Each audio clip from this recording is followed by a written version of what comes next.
IPL 2025 के शुरुआती दौर में ही एक ऐसा मुकाबला देखने को मिला जिसने क्रिकेट प्रेमियों को दांतों तले उंगलियां दबाने पर मजबूर कर दिया। ये था टूर्नामेंट का चौथा मैच जिसमें दिल्ली कैपिटल्स और लखनऊ सुपर जायंट्स आमने सामने थीं। विशाखापत्तनम का मैदान, जहां अमूमन हाई स्कोरिंग मैच देखने को मिलते हैं, उस दिन भी कुछ ऐसा ही नज़ारा दिखा।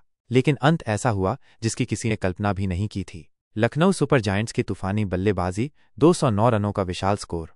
टॉस जीतकर दिल्ली कैपिटल्स ने पहले गेंदबाजी करने का फैसला किया, जो कि बाद में शायद उन्हें थोड़ा महंगा पड़ने वाला था। लखनऊ सुपर जायंट्स के सलामी बल्लेबाजों ने आते ही ताबड़तोड़ बल्लेबाजी शुरू कर दी। कप्तान निकोलस पूरन और मिचेल मार्श ने शुरुआती ओवरों में ही दिल्ली के गेंदबाजों पर दबाव बनाना शुरू कर दिया। पूरन ने अपनी विस्फोटक शैली का प्रदर्शन करते हुए मात्र 30 गेंदों में 75 रन ठोक दिए, जिसमें कई गगनचुंबी छक्के शामिल थे। उनका हर शॉट आत्मविश्वास से भरा हुआ था और उन्होंने दिल्ली के फील्डर्स को पूरे मैदान पर दौड़ाया। उनके साथ मिचेल मार्श ने भी शानदार बल्लेबाजी की और 36 गेंदों में 72 रनों की तेज पारी खेली। इन दोनों की साझेदारी ने लखनऊ को एक मजबूत स्थिति में पहुंचा दिया। एक समय ऐसा लग रहा था कि लखनऊ 220-230 के पार आसानी से पहुंच जाएगी, जब वे 14वें ओवर में 161/2 के स्कोर पर थे। हालांकि इसके बाद दिल्ली के गेंदबाजों ने वापसी की और लगातार विकेट चटकाए। कुलदीप यादव और शार्दुल ठाकुर ने बीच के ओवरों में कुछ महत्वपूर्ण विकेट निकालकर लखनऊ की रन गति पर थोड़ी लगाम लगाई। कुलदीप यादव ने 4 ओवर में मात्र 20 रन देकर 2 विकेट लिए, जबकि शार्दुल ठाकुर ने 2 ओवर में 19 रन देकर 2 विकेट हासिल किए। मिचेल स्टार्क ने भी 3 विकेट लिए, लेकिन वे थोड़े महंगे साबित हुए। इसके बावजूद लखनऊ ने अपने निर्धारित 20 ओवर में 8 विकेट के नुकसान पर 209 रनों का विशाल स्कोर खड़ा कर दिया, जो कि पीछा करने के लिए एक मुश्किल लक्ष्य था। दिल्ली कैपिटल्स की संघर्षपूर्ण शुरुआत और फिर चमत्कारिक वापसी।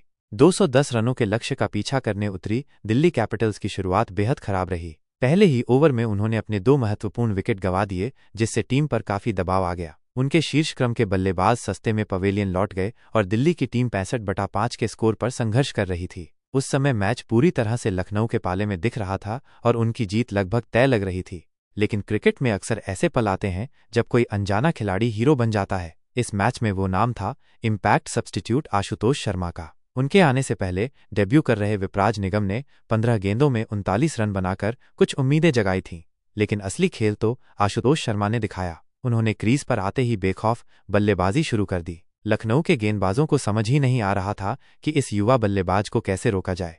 आशुतोष शर्मा ने महज 31 गेंदों में 66 रनों की मैच विनिंग पारी खेली, जिसमें कई चौके और छक्के शामिल थे। उन्होंने अकेले दम पर मैच का रुख मोड़ दिया। जब दिल्ली के बड़े बड़े धुरंधर बल्लेबाज फेल हो रहे थे, तब आशुतोष ने दबाव में शानदार प्रदर्शन किया। उनकी पारी ने दिल्ली के ड्रेसिंग रूम में भी नई ऊर्जा भर दी। उनके साथ निचले क्रम के बल्लेबाजों ने भी महत्वपूर्ण छोटी छोटी साझेदारियां की, जिन्होंने जीत की नींव रखी।